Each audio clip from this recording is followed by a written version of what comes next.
jemaat yang terkasih, jemaat gereja generasi apostolik. Senang sekali kita bisa berjumpa kembali dan mendengar dan bertemu secara Zoom.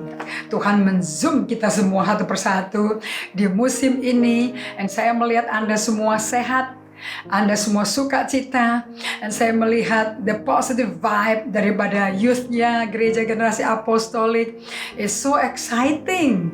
Dan juga melihat treasure land, dan juga saling menebak and get to know each other, remember one another is so beautiful. Nah, semua itu bisa terjadi karena kita semua dari kakak-kakak Treasure Land maupun youth dan semua kami para leadership daripada gereja generasi apostolik, kita menemukan suatu karun, harta karun yang luar biasa dari zaman dahulu sudah ada sejak zamannya Yesus di bumi. Namanya ibadah harian. Anda tahu bahwa Yesus setiap hari ada ibadah hariannya dengan Bapaknya? Dan dia mau setiap Anda beribadah harian dengan dia. Karena it is his desire supaya persekutuan intim, hubungan terjalin dengan akrab, dengan hangat, dengan purposeful, dengan intentional. Sebagai kehidupan sehari-hari, sebagai umat Tuhan. Namanya aja umat Tuhan.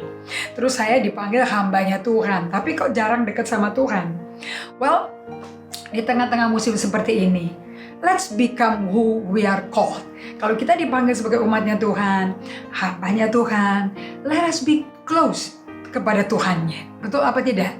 Dan bagaimana Anda, walaupun hari Minggu, Sabtu sudah tidak ada lagi di gedung ibadah bersama, untuk ibadah raya bersama, merayakan bersama-sama kebaikan Tuhan, kuasa kebangkitannya, the first morning of the week, di mana dia bangkit dari mati, dari Minggu malam sampai Resurrection Sunday. Dan kita mau rayakan di hari Minggu pagi itu bersama-sama, memuji bersama-sama dalam satu kesatuan, dan di situ Tuhan hadir. But sekarang kita dilimitasi. Apakah kita tidak bisa beribadah? Apakah ibadah itu cuma di weekendnya kalau gitu? No, kita nggak bisa merayakan hari Minggunya, merayakan kemenangan dia, kalau dari hari ke harinya kita tidak pernah melakukan berhenti untuk berserah supaya kita bisa ibadah harian dengan Tuhan. So, saya invite Anda untuk hari ini kenal yang namanya daily service. Bukan Sunday service, but daily service. Because God want to serve you and me. And so we can serve others as He serve us. Yohanes 13 ayat 34-35 berkata, satu perintah baru kuberikan padamu. Ini setelah dia cuci kaki semua murid-muridnya. Dan mengatakan siapa yang mau paling utama, mesti jadi hamba semuanya, pelayan semuanya. Okay? Dan di buku ini saya belajar.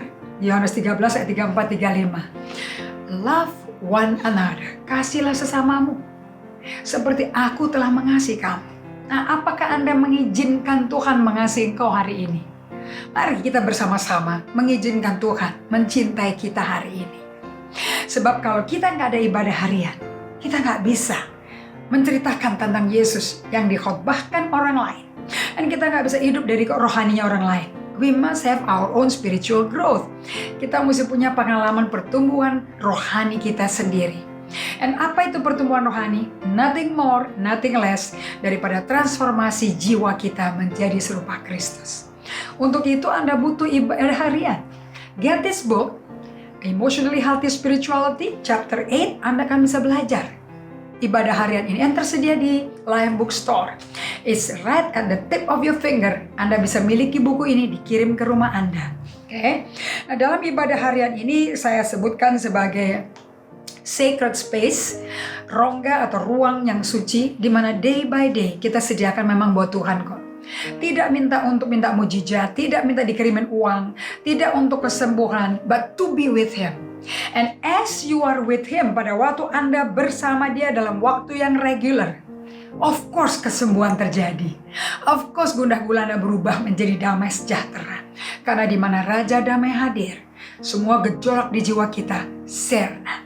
So, Anda belajar dari Raja Daud di Mazmur 119 ayat 164. Daud melakukan ibadah hariannya tiap hari.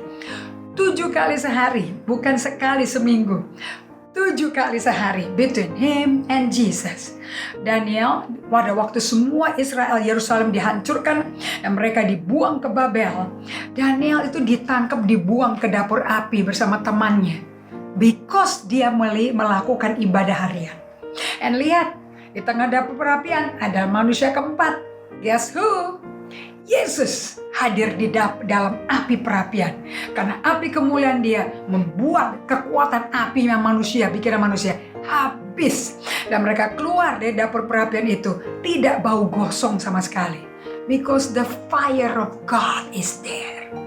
So saya minta Anda semuanya, whatever fiery trial you're going through right now, saya percaya banyak sekali mengalami pencobaan yang seperti api panasnya.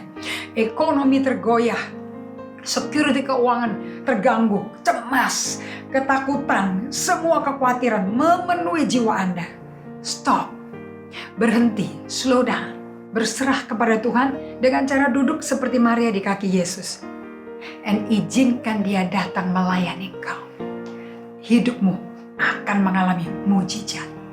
Dari Pastor Indri saya ucapkan terima kasih.